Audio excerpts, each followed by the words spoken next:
현재 일본 문부과학성 교육부가 충격에 휩싸여 있습니다. 최연소 일본 수석교과서 편집자였던 하야시 유리카가 사직서를 제출하고 한국으로 잠적했기 때문입니다.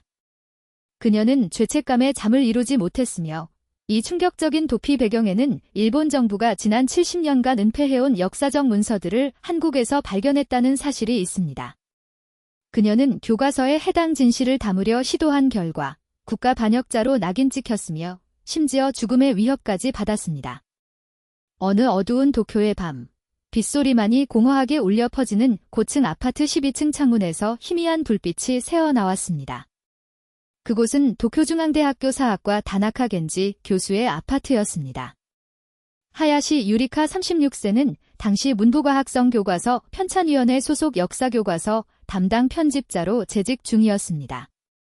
그녀는 그날 밤 다나카 교수로부터 유리카 씨, 중대한 역사적 증거를 발견했어.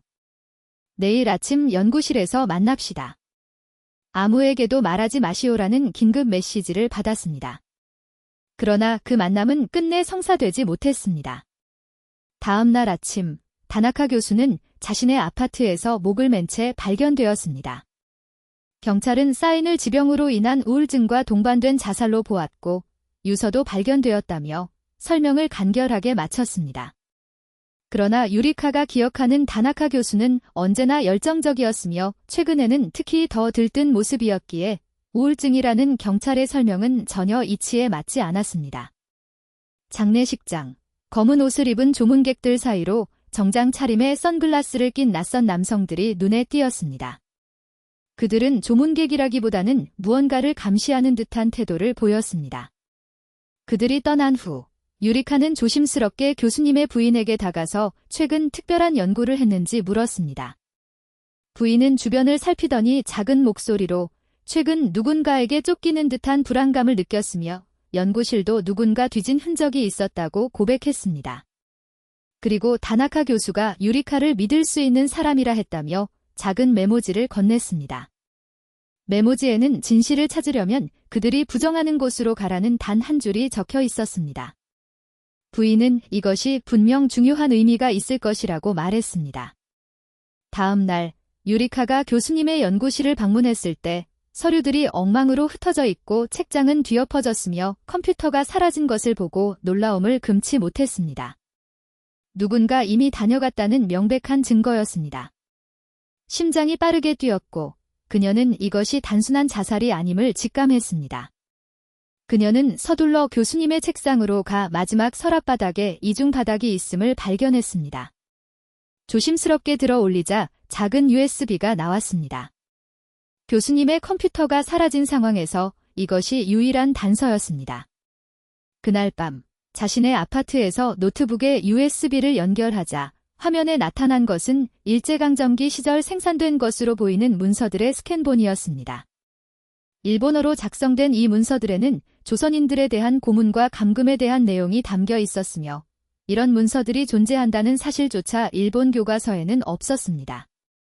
더구나 문서 끝에는 당시 일본 고위관리들의 직인까지 찍혀 있었습니다. 그리고 교수님이 남긴 마지막 메모에는 한국 방문 필수, 김주영 교수 연락처. 이 자료들의 원본을 확인해야 함이라고 적혀 있었습니다. 창밖을 보니 어둠 속에 주차된 검은색 세단이 보였습니다. 어제는 없던 차였습니다. 누군가 자신을 감시하고 있다는 느낌이 들었습니다. 교수님의 죽음, 연구실 수색, 그리고 이 충격적인 문서들, 이 모든 것이 하나로 연결되기 시작했습니다. 그녀는 다나카 교수가 자살한 것이 아니라 누군가에 의해 입막음을 당했으며 자신이 손에 쥐고 있는 이 USB가 그의 목숨을 앗아간 진실임을 깨달았습니다. 이제 그 진실을 아는 사람은 자신뿐이었습니다.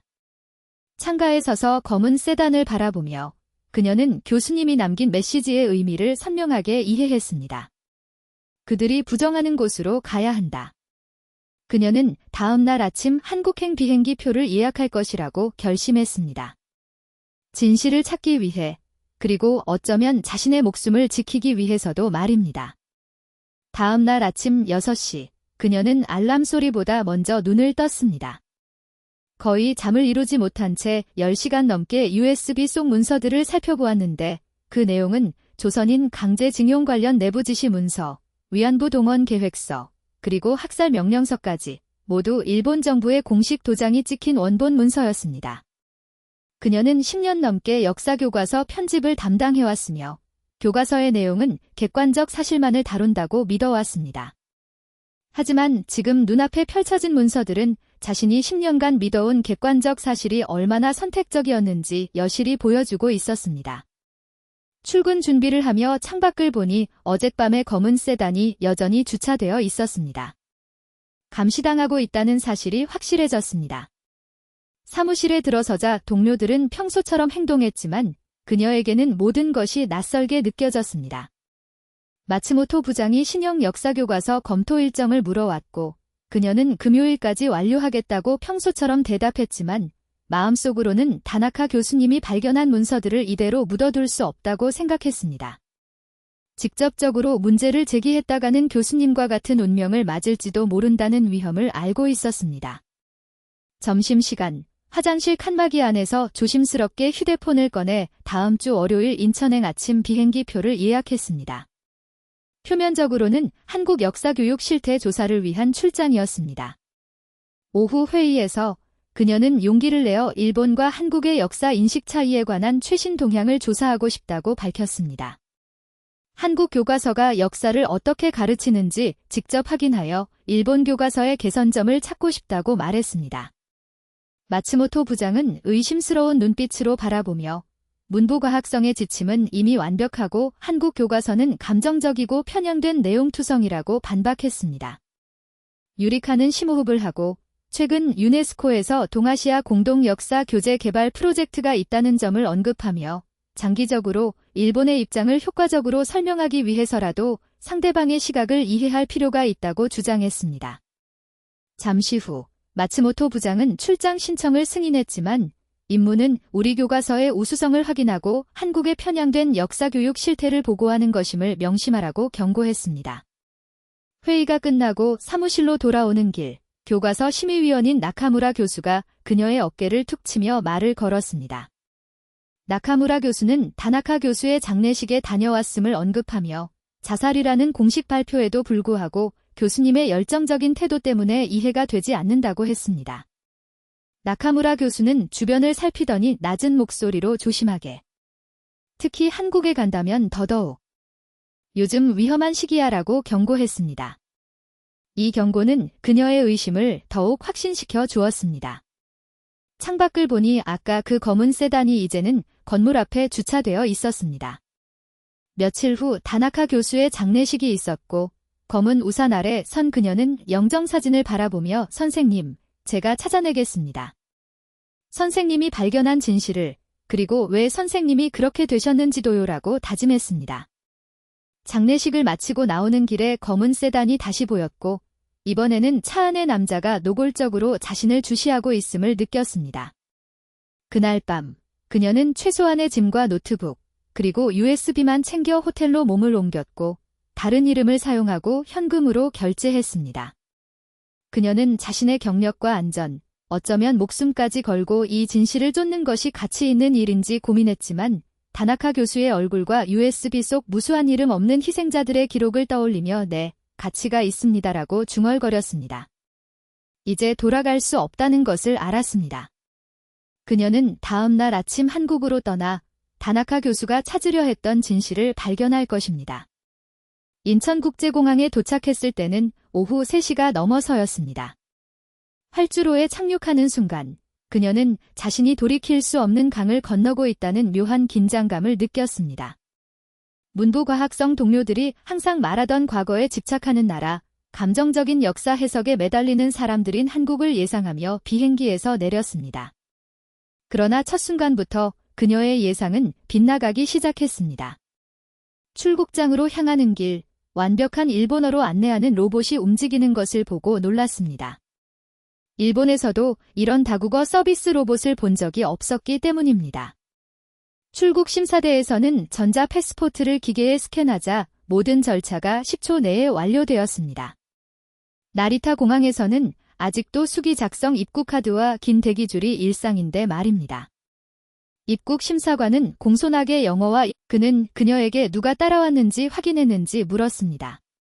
김 교수는 잠시 침묵했다가 다나카 교수가 최근 중요한 발견이 있다며 자신에게 연락했었는데 갑자기 자살이라니 이해가 안 된다고 말했습니다.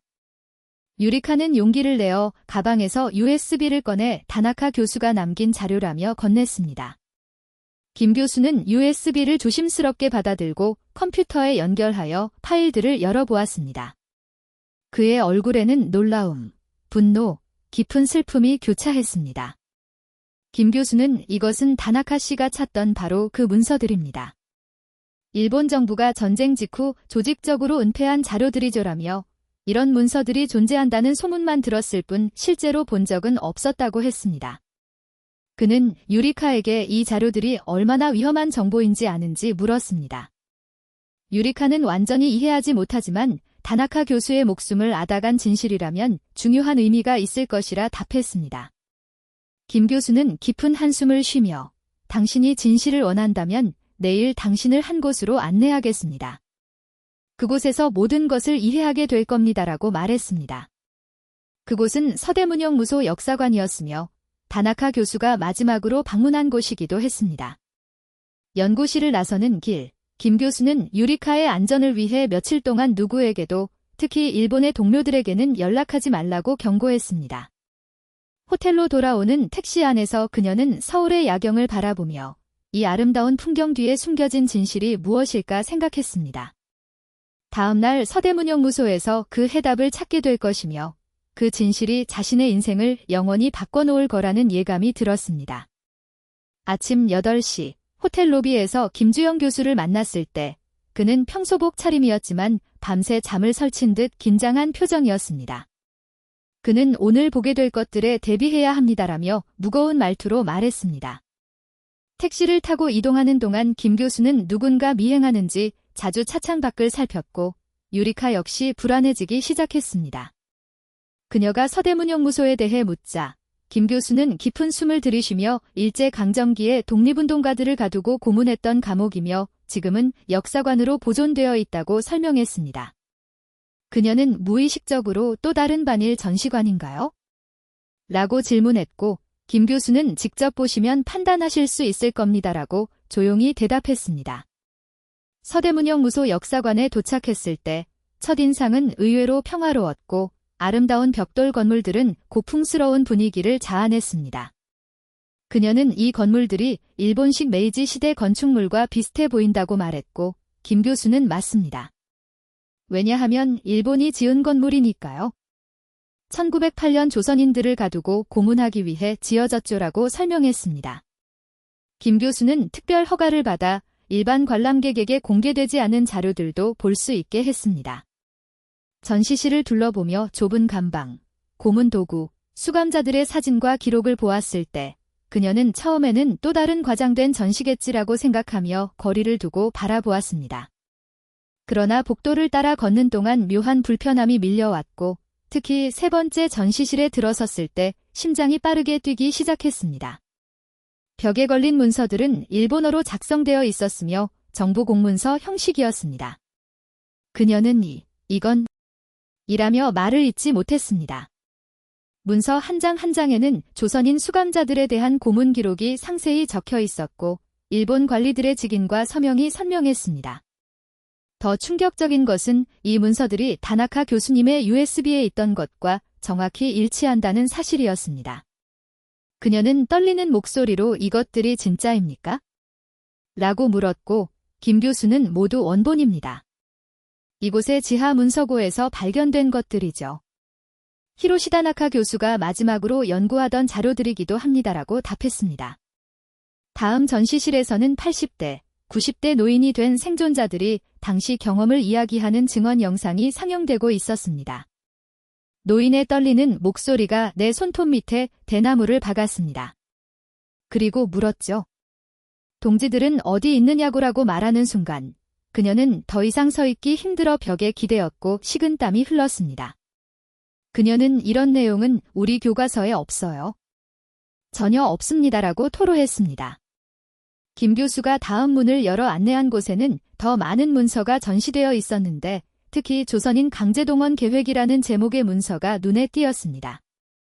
이 문서들은 일본 정부의 공식 계획으로 무작위가 아닌 체계적이고 계획적인 동원이었으며 동원 인원, 투입 산업, 심지어 예상 사망률까지 계산되어 있었습니다.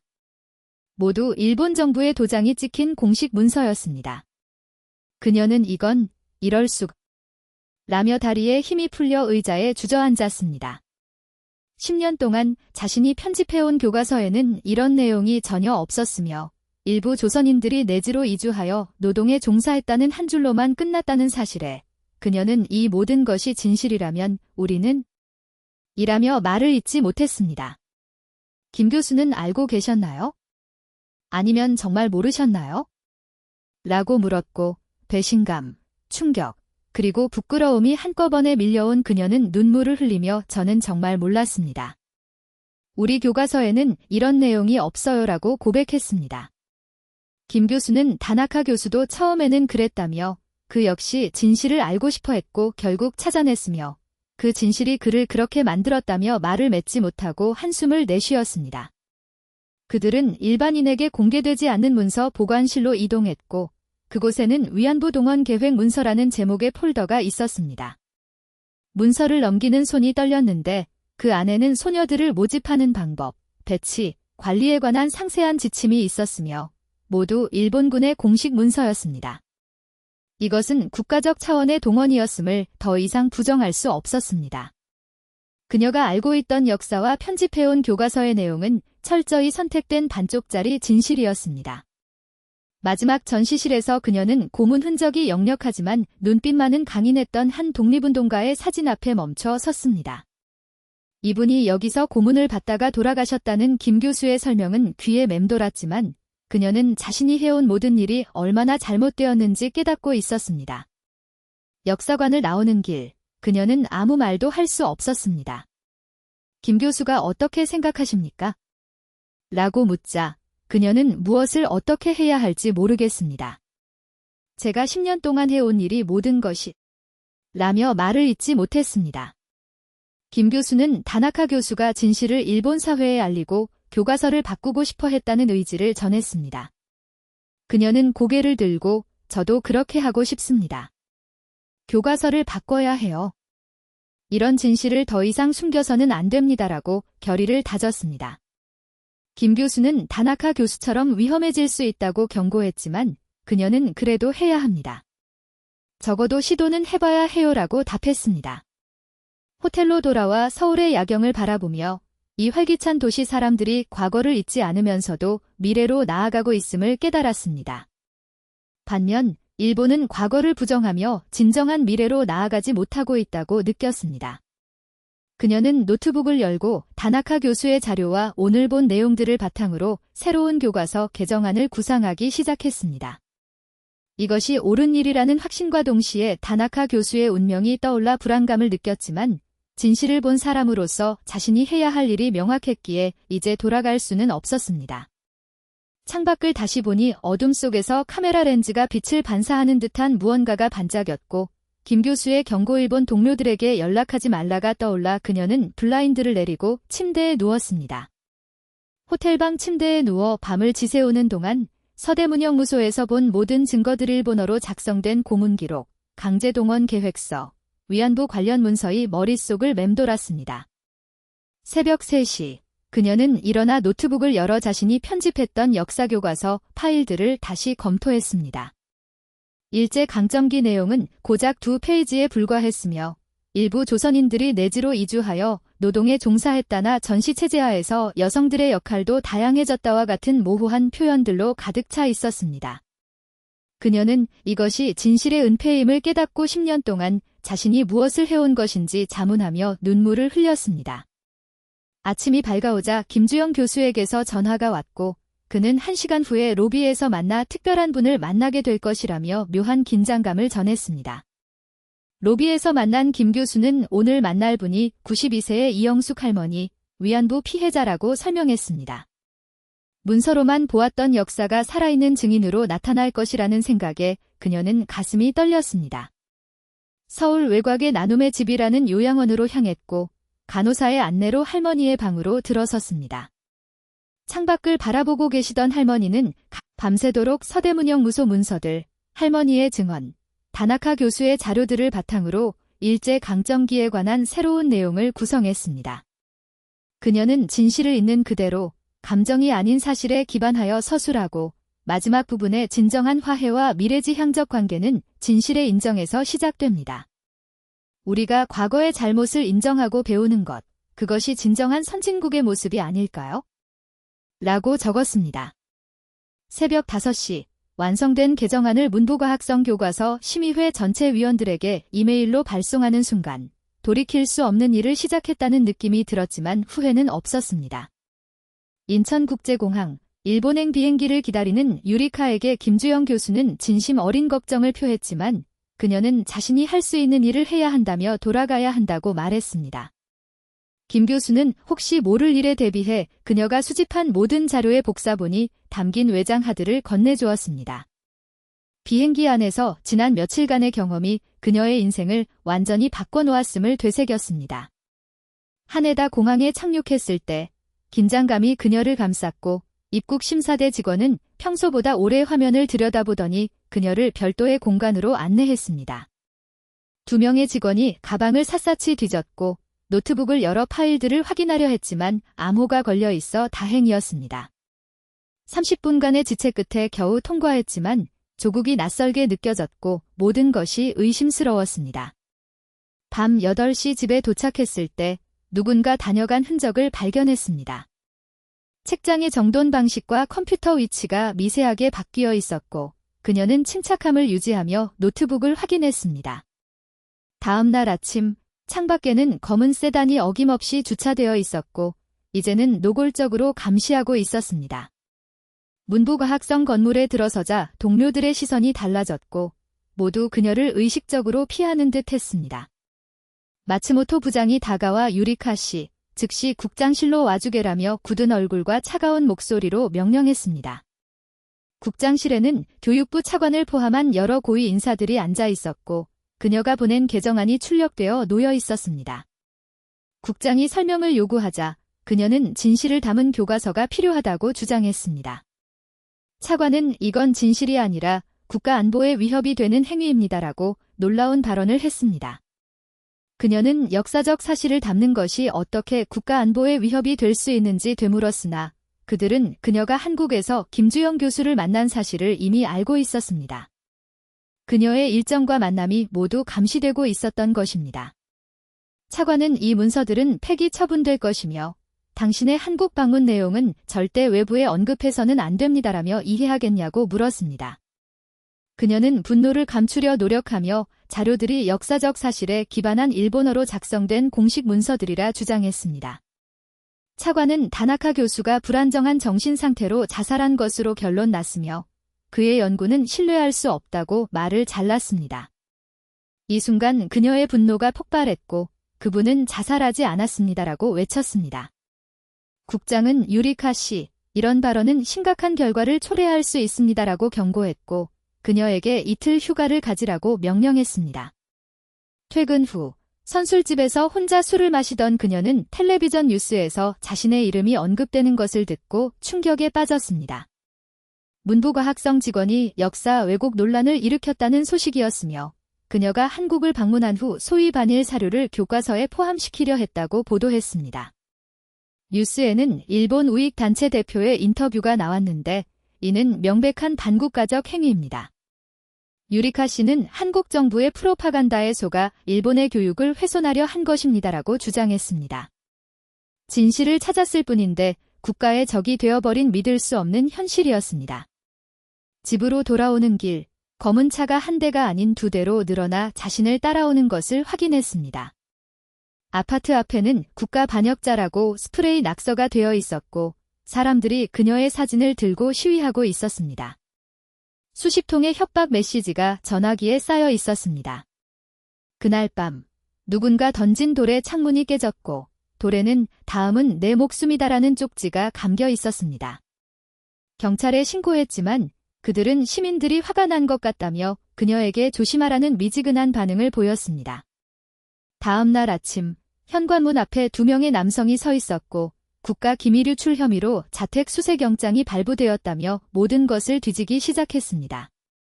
그녀는 불법이라 항의했지만 형사는 한국 정부 관계자에게 일본의 내부 정보를 제공한 혐의라며 이메일과 통화 기록이 모두 확보되었다고 냉정하게 답했습니다.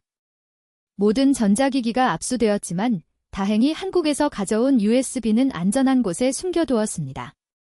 수색이 끝난 후 공중전화로 나카무라 교수의 전화가 걸려왔습니다. 그는 그녀가 큰 위험에 처했으며 내일 체포영장이 발부될 예정이라고 경고했습니다. 혐의는 국가안보법 위반, 기밀 유출 등이었으며 그들이 다나카 교수의 연구를 완전히 묻어버리려 한다는 것이 핵심이었습니다. 나카무라 교수는 다음 날 새벽 5시 시나가와 항구로 와서 화물선 후지마루를 타고 부산으로 밀항하라고 알려주었고 선장은 자신의 친구라고 했습니다.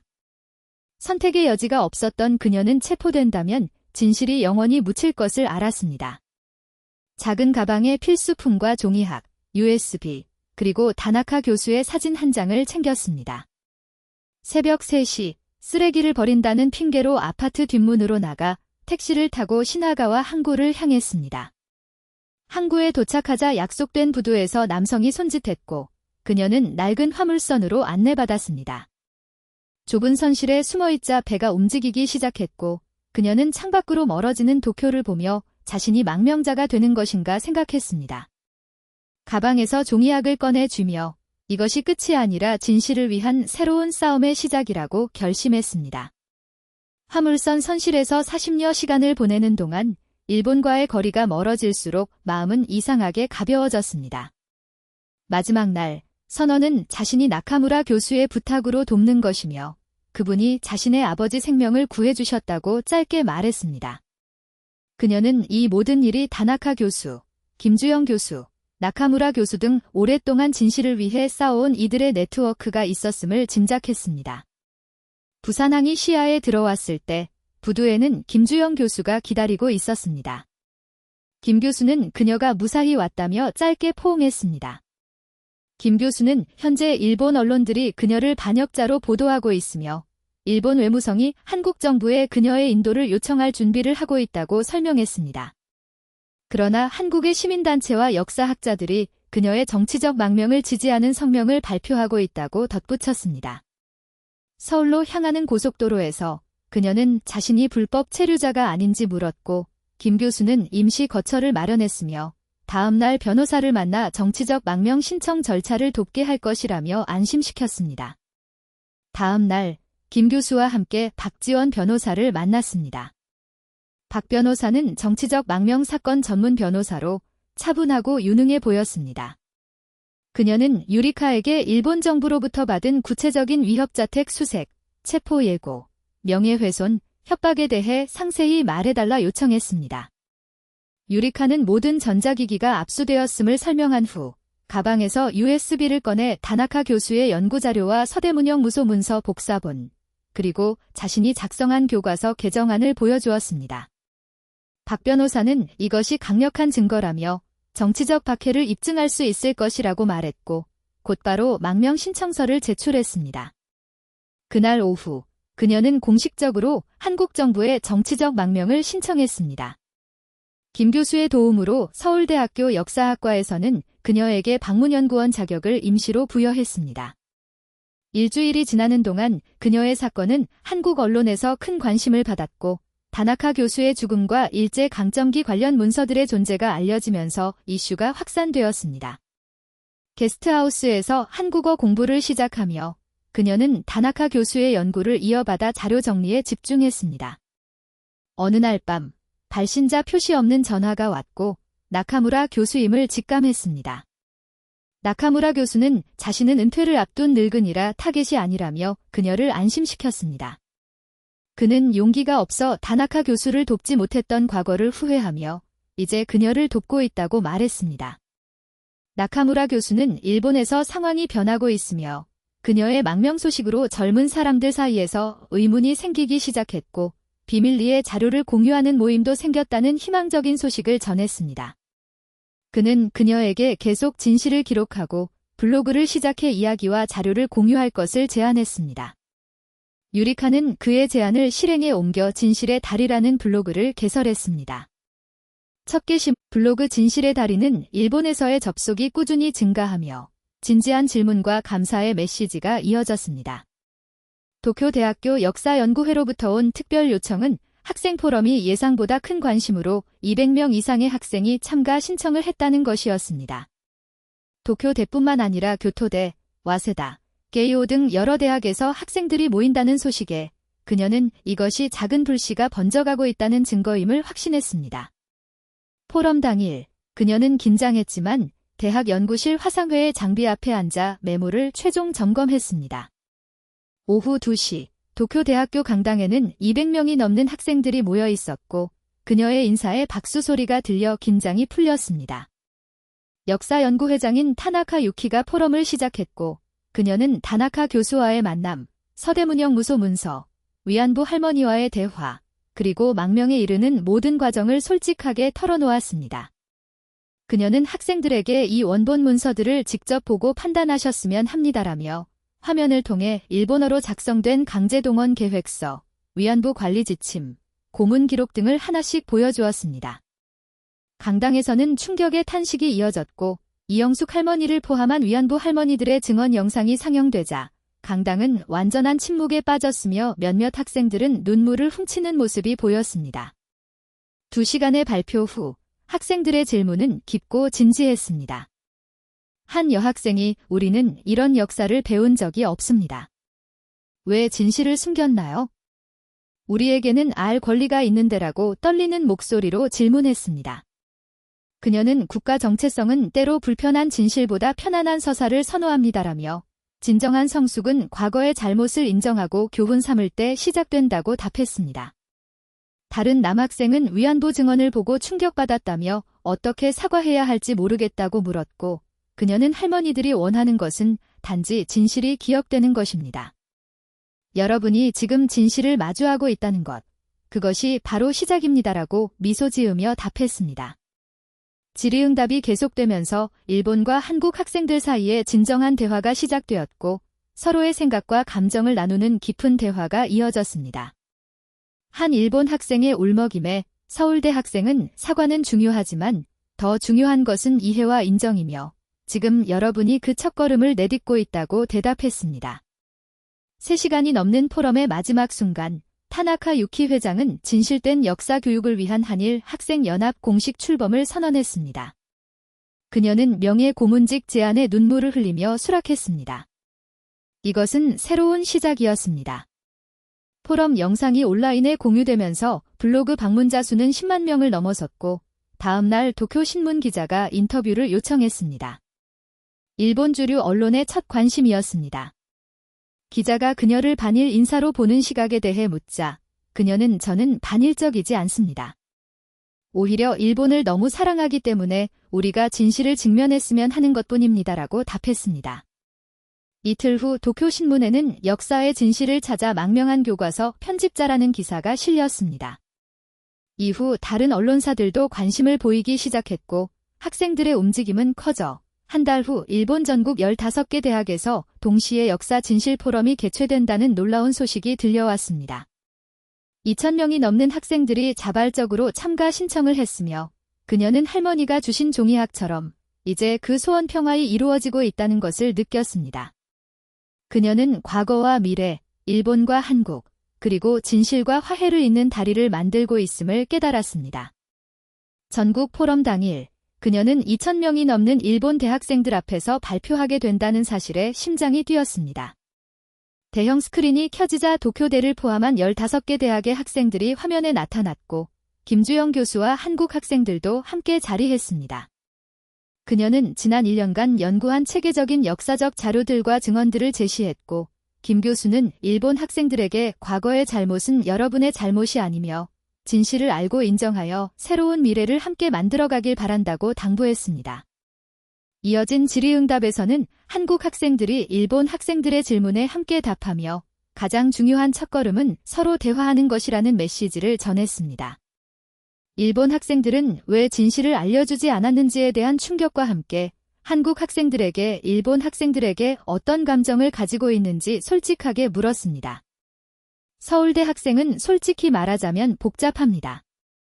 때로는 분노도 느끼고 슬픔도 느립니다. 하지만 그것은 지금의 일본 학생들을 향한 것이 아니에요. 우리는 여러분과 마찬가지로 더 나은 미래를 원합니다. 오늘 이렇게 진실을 함께 마주하는 여러분의 모습에 깊은 존경을 느낍니다라고 대답했고, 일본 학생들 사이에서 감동의 탄식이 흘러나왔습니다. 3시간이 넘는 포럼의 마지막에 한일 학생연합 출범이 공식화되었고, 그녀는 명예 고문이 되었습니다. 포럼 이후 블로그 방문자 수는 급증했고, 일본 언론사들도 인터뷰를 요청했습니다. 일주일 후, 일본 국회의원 몇 명이 역사교육 재검토위원회 설립을 제안하는 상상도 할 수 없었던 변화가 일어났습니다. 열흘 후, 김 교수가 긴급한 소식을 가져왔습니다. 일본 외무성에서 공식 성명을 발표하며 그녀의 일본 귀국을 허용하고 모든 혐의를 재검토하겠다고 밝힌 것입니다. 일본 내 여론이 변하고 진실이 힘을 발휘한 결과였습니다. 강연장에서 그녀는 진실은 때로 고통스럽습니다. 하지만 그 고통을 통해서만 진정한 치유가 시작됩니다라고 연설했습니다.